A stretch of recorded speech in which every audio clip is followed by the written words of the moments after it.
The Colorado Dream Newcomers Welcome is sponsored by Ames Community College. 1 in 10 Colorado residents is an immigrant, and Salwa Mourtada Bamba is one of them. She was born in Liberia, West Africa, and endured the country's brutal civil war. She was displaced, her sister was murdered, and she literally fled for her life. But during moments of relative calm, she would daydream about coming to the United States. To me, the American dream was just being afforded the opportunity to come here and attain the highest level of education that I possibly could, because it was always touted on television to be this place where you can be and grow and gain the best at anything, at any dream you wanted to. Her dreams became a reality in 1998 when she arrived alone at JFK International Airport in New York City. A year later, she was settled in Aurora, Colorado, ready to take on her new world. I had all these goals that I would write in my book. I would get a job. I would start school right away. I would graduate school in this amount of time, and I had everything laid out, but it didn't happen that way.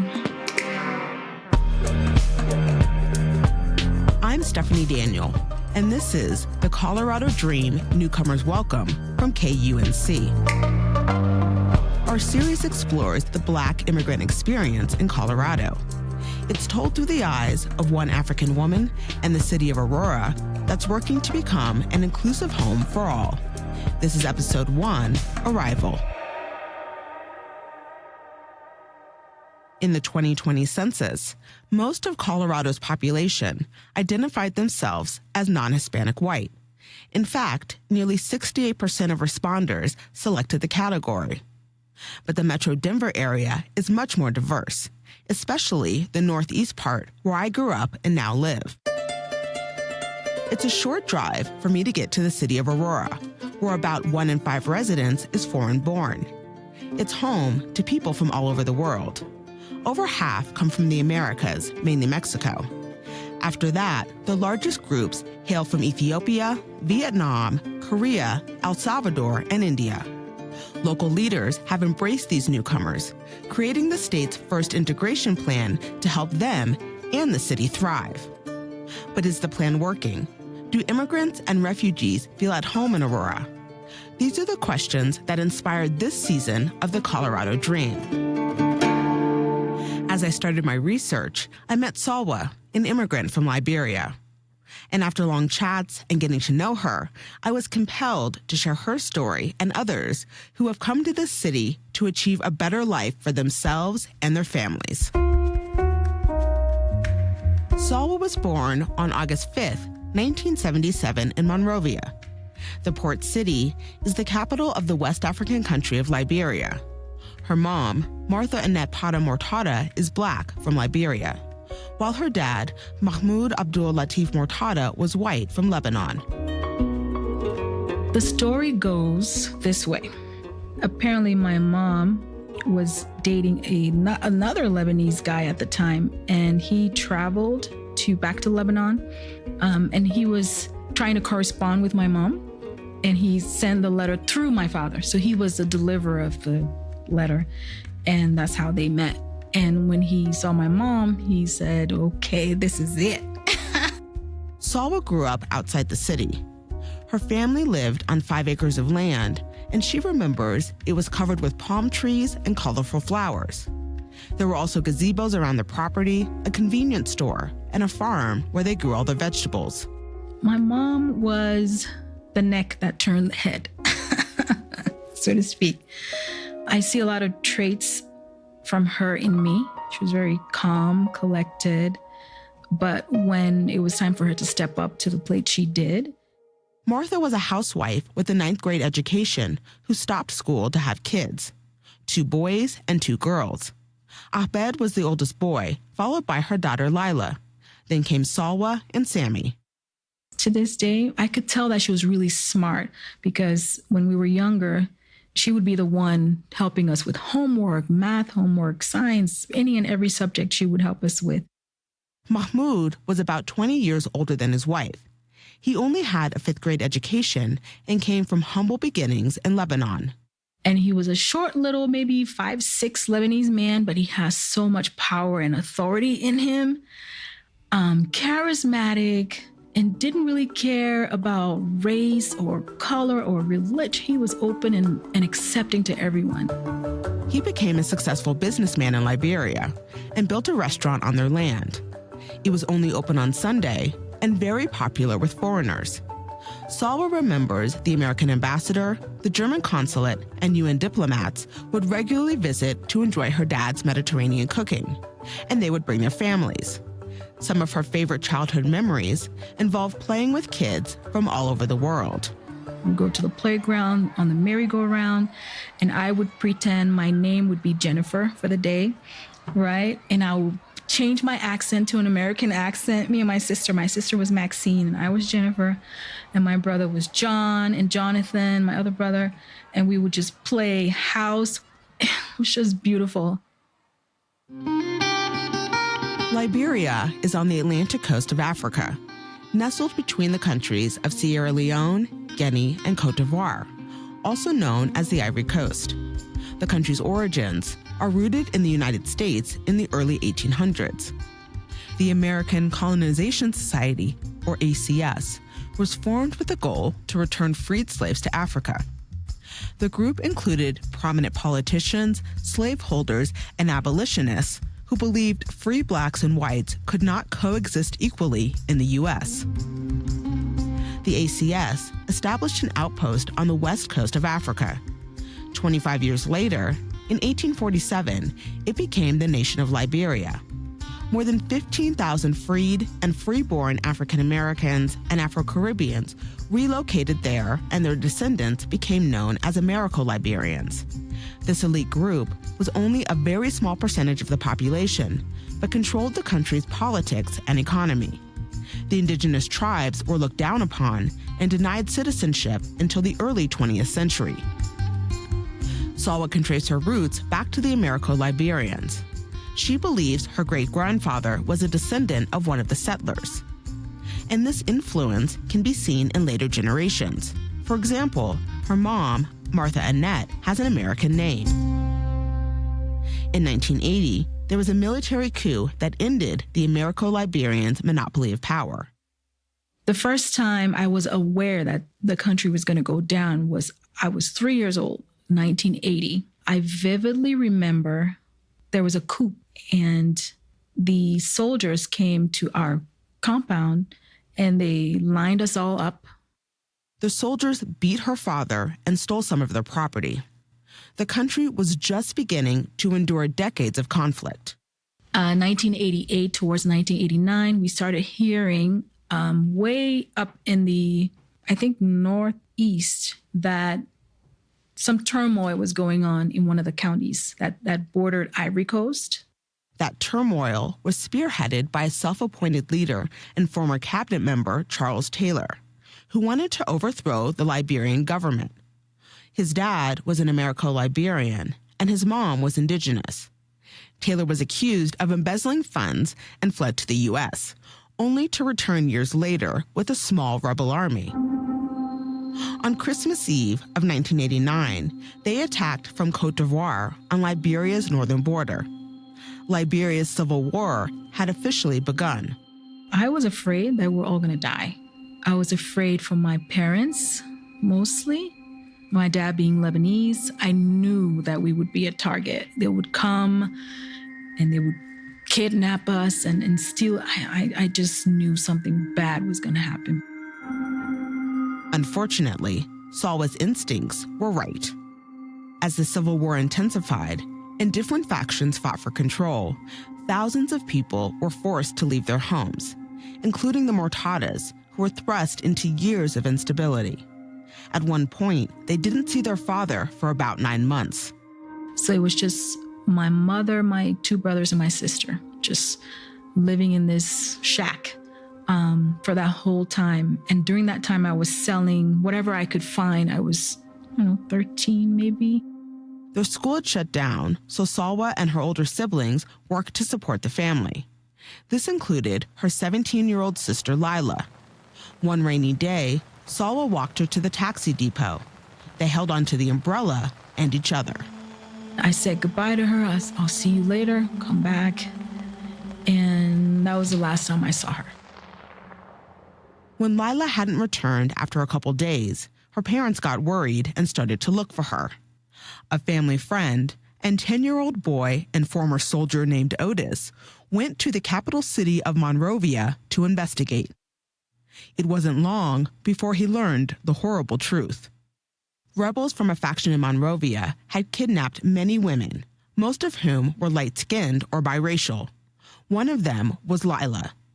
She was raped and shot in the head. Her body was dumped in a river near the rebels' base. Otis returned to Mount Barclay with the tragic news. We cried and we cried, and we went in the street and we wailed, and everybody was devastated.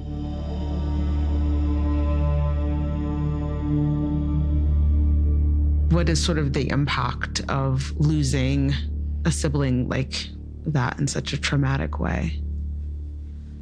I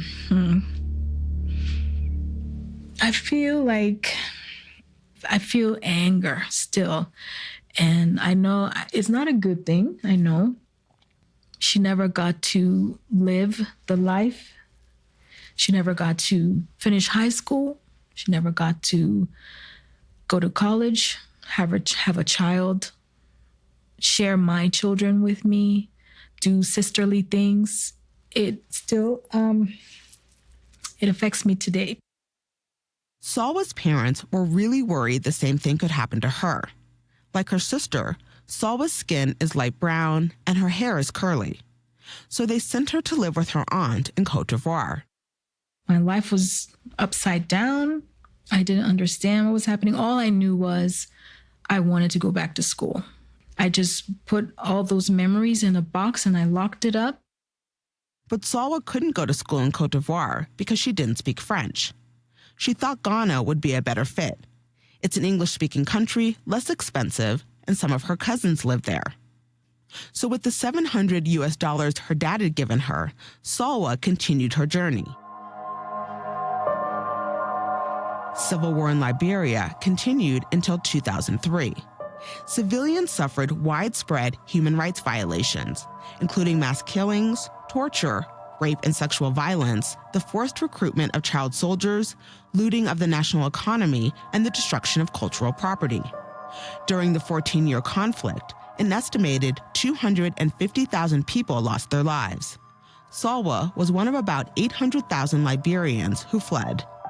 It then dawned on me like, hey, you're going to be in this country by yourself, fending for yourself for the next few years.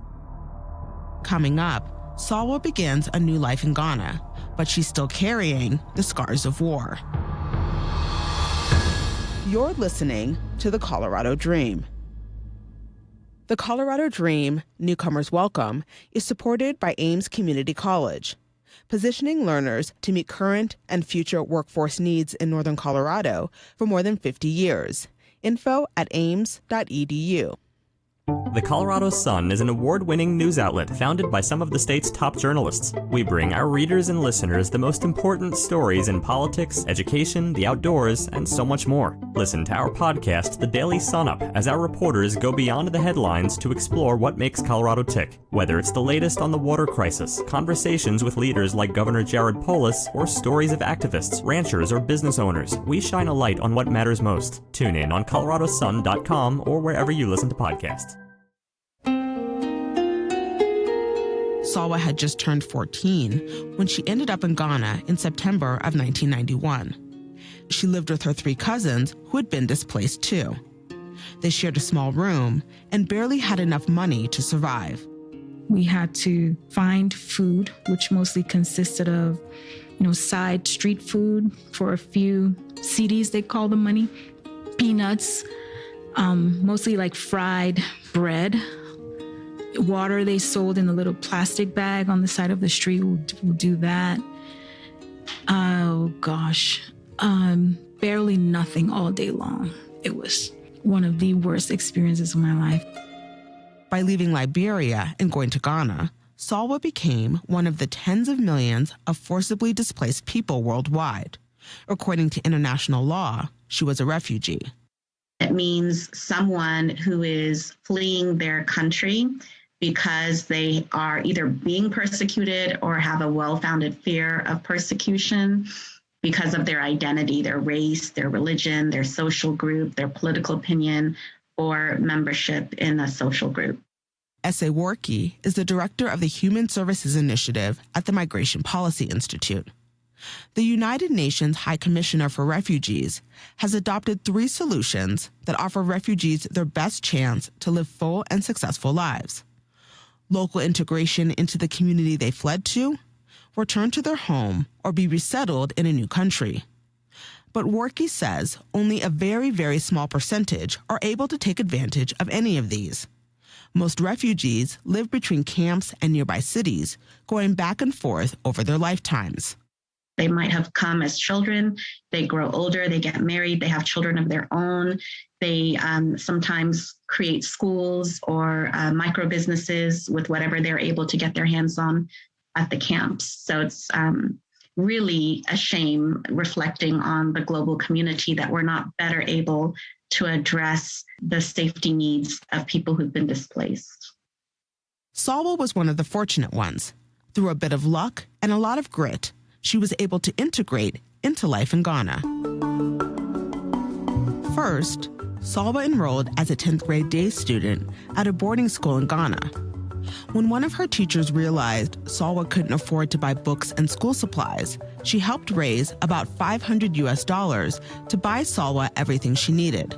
She also got free board and tuition.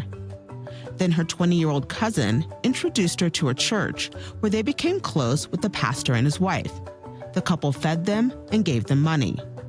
I just couldn't believe the goodness that God has shown me through people that I didn't know. And that's how my life changed in Ghana. Despite all the acts of kindness in Salwa's life, she missed home. She listened to news reports about the ongoing civil war and worried about her family. In all her time away, she'd only received one letter from them. I would have dreams that, I was in the war, like PTSD type of thing. I would wake up screaming in the middle of the night, even in the boarding school. After Salwa graduated high school, she decided it was time to return home to Liberia. One of her church friends arranged for her to travel on a cargo ship transporting refugees.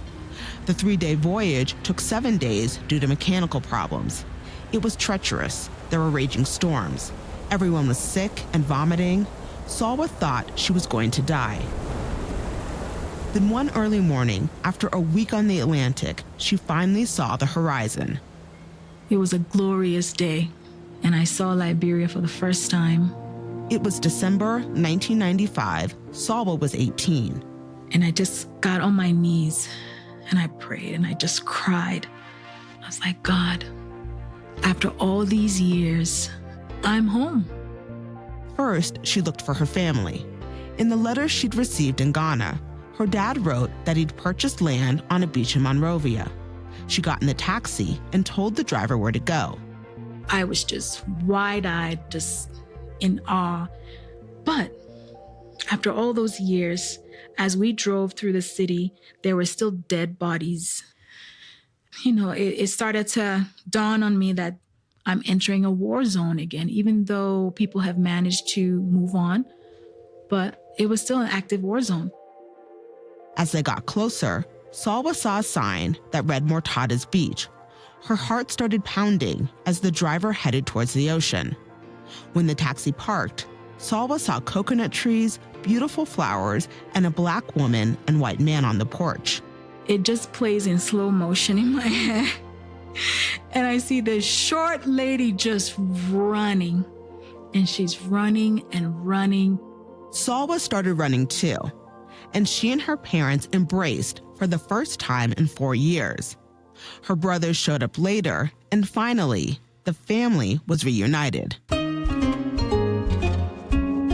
Yeah, was just all a lot to take in. And I spent the next few weeks just in a very unsure state of mind. So what am I going to do now? I'm here. The fighting died down in 1997, and even though it was a temporary lull between wars, life slowly got back to normal. Salwa enrolled in computer school and got accepted into the University of Liberia. She also started working for a doctor. Life was moving forward, but Salwa wanted more. I would sit on the beach and just daydream again about coming to America. Her dream was to attend medical school in the United States, and she was determined to make that happen. Through her job and her dad's restaurant, she started to make connections with prominent Americans. When she was denied a visa the first time, she came up with a new plan. She reached out to her mom's siblings in America. She called her aunt in New York City and faxed a letter to her uncle in Colorado asking for help. It said, "Dear Uncle Urias, I'm Salwa Mourtada, your niece," and the introduction went on. Her uncle Urias Potter moved to Texas in 1982. 10 years later, he relocated to Aurora, Colorado, where his wife's relatives lived. He says they were some of the first Liberians to live in the state. Urias was thrilled to receive Salwa's letter. That's the part that captivated my attention. The part with a vision, saying to me, when I do come to the United States, I am going to work and pursue a career, and I'm going to become a doctor. Urias followed her detailed instructions and faxed back a letter that included his proof of income, other legal documents, and his desire for her to come to Aurora. He and his sister Ayo Potter in New York City both vouched for Salwa and confirmed they could house her. Salwa took the letter to the U.S. Embassy. It took a couple months, and I finally got approved, and then came the journey. There were lots of tears when her family took her to the airport. She had a knot in her stomach, a feeling similar to when she left home after her sister died. But they all knew her move to America would open doors for the whole family. That was part of the American dream, that if one person was able to break free of the circle of poverty and of war and of, everything else that came along with being in the war, this hope is like a well of hope that you experience when you get that stamp in your passport that says you can leave. Everybody else holds on to it because you're the conduit. Salwa boarded the plane and made the long journey to JFK International Airport in New York City. She decided to stay with her Aunt Ayo and 6 cousins in Queens first, but she didn't like it there. The city was too big, too crowded, and she felt unsafe. She visited her uncle Urias in Aurora, where the city was smaller and slower paced. It was fall, and the leaves were turning shades of orange, yellow, and red. It was just beautiful. And that reminded me so much of Ghana with the overlapping trees on the street, like that. And I thought, okay, this is going to be my home. And it was. In 1999, at the age of 21, she moved to Aurora, where about 1 in 6 residents were foreign-born. Over 2,000 of them were from Africa.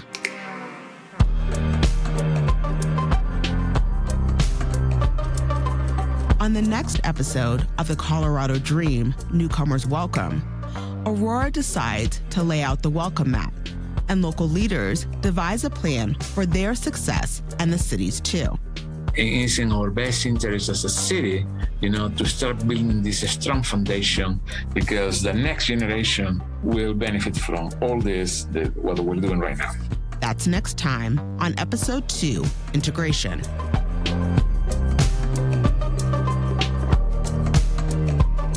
The Colorado Dream, Newcomers Welcome is a production from KUNC. It was written and reported by me, Stephanie Daniel. Editing by Johanna Zorn. Fact-checking by Kat Jaffe, with additional help from Adam Reyes. This season's theme song was composed by Jason Patton, who also sound designed and mixed the episode. Additional music was composed by Matthew Simonson. Ashley Jeffcoat is the digital editor. Special thanks to Chandra Thomas Whitfield, Robert Leja, Kyle Cunningham, and Kim Race. Sean Corcoran is KUNC's Executive News Director. Tammy Turwell is KUNC's President and CEO. To learn more about Salwa Mourtada Bamba and the city of Aurora, and to see photos of the people included in this episode and other extras, go to kunc.org/Colorado Dream or check out the show notes for a link.